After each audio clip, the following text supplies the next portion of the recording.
সরকারি আশ্রয় প্রকল্পের ঘর পাইয়ে দেওয়ার কথা বলে অসহায় পরিবারগুলোর কাছ থেকে ঘুষ নেওয়ার অভিযোগ করেছেন ভুক্তভোগী পরিবার। বরগুনার তালতলী উপজেলার পচাকোয়ালী ইউনিয়নে প্রধানমন্ত্রীর উপহার হিসেবে দ্বিতীয় ধাপের আশ্রয় প্রকল্প 2 এর আওতায় গুচ্ছ গ্রামের 18টি ঘরের নির্মাণ কাজ শুরু হয়েছে। পার্শ্ববর্তী আমতলী উপজেলার আরপাঙ্গাশী ইউনিয়নের চরকগাছিয়া গ্রামের রশিদ গাজীর ছেলে আলমগীর ও মানিক মোল্লার ছেলে রুবেল মোল্লাকে ঘর পাইয়ে দেওয়ার কথা বলে ঘর প্রতি 25,000 টাকা চুক্তিতে নগদ 11,000 টাকা করে আগাম ঘুষ নিয়েছেন বলে অভিযোগ পাওয়া গেছে।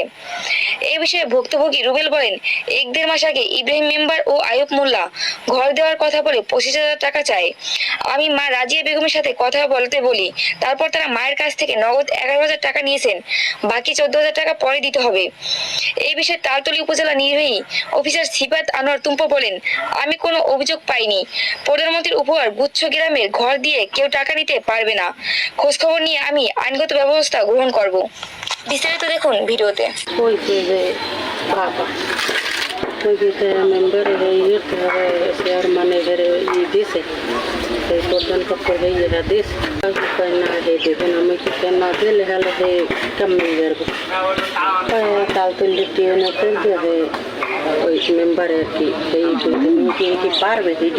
ইব্রাহিম খান ঠিক করে দেবে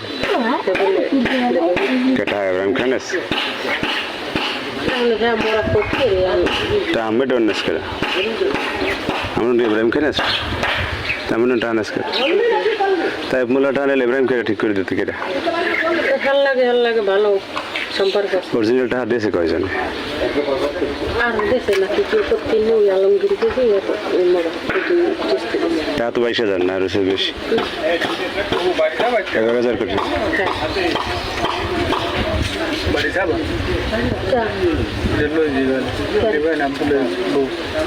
বাড়িতে নেবে দোকান আটকাইস একটু কিরিস যা আমি আইতে তো এখানে হইলো তাহলে রুবেল আর আলমগীর গেছি এই দুইজনই। আমি বলি আপনারা যদি এগুলো যদি পান পাইলে তো আর আমার কোনো আপত্তি নেই না। কোনো আপত্তি আছে বলেন?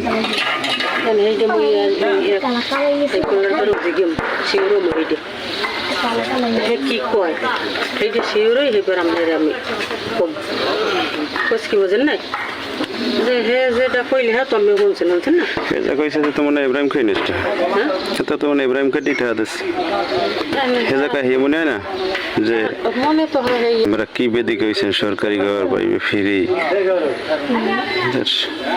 ভাই হে কইছে এখন মগো নাই কুল কিনের দাদে